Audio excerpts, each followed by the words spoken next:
A topic I've been seeing a lot as of my past few years in the gaming PC community, if you will, is on the topic of GPU memory overclocking. And a lot of tech channels like JC's 2 Cents mentions that GPU memory overclocking helps stability of core overclocking. However, I wasn't really convinced that GPU memory overclocking had really any impact on gaming performance at all, at least not only a measurable degree, but a noticeable degree.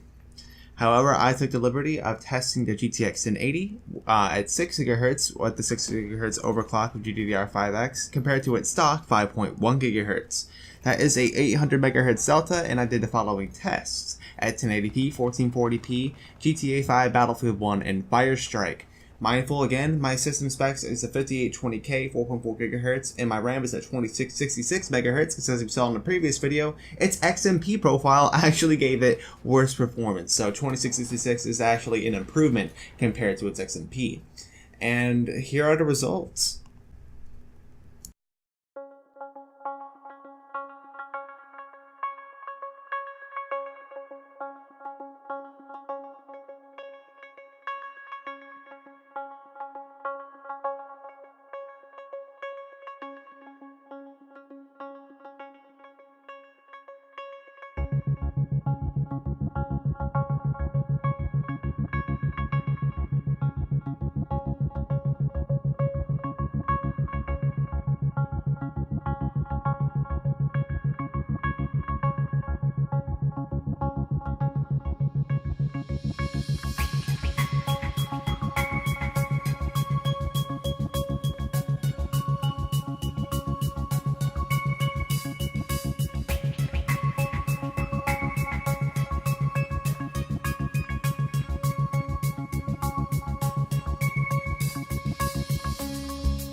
I'm not really sure about you guys, but I am kind of shocked by the results shown here today through memory overclocking.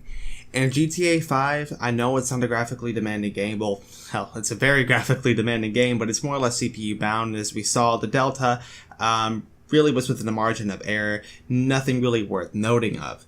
However, once we get onto more GPU-bound titles like Battlefield 1, this is where we're seeing something interesting. 1080p from 5.1 to 6 GHz only gave us a 1 FPS average increase, which is again the margin of error, but the minimums went up by 3 FPS. On 1440p, our averages went up by 3 FPS and our minimums went up by 5. These results are repeatable. Mindful, the benchmark that we ran is not 100% the exact same every time you run it. However, I tried to do the same actions and I take 3 benchmarks and average out the scores, so what you're seeing is the cumulative results of what we found here today. Firestrike is just another synthetic benchmark, just seeing if there's anything showing between the two. And there was a small jump or decrease, whatever you want to look at it, change in score, but nothing really out of the ordinary, nothing I really would have not expected. However, once we get onto Unigine Valley, again, this is at 1080p at the Ultra Extreme 16x anti-aliasing option, there was a 5 FPS improvement. I know this is only at 1080p. I tried running it at 1440p, but however, that was giving me a black screen and it was very annoying, and I'll just try and do it next time, needless to say. But for such a small resolution, and I know that Unigine Valley is very graphically demanding, but I was expecting a delta that large. But if you guys have any questions or comments, please leave them down below. If you have any suggestions for future content, again, comment, subscribe, and I'll see you all in the next one.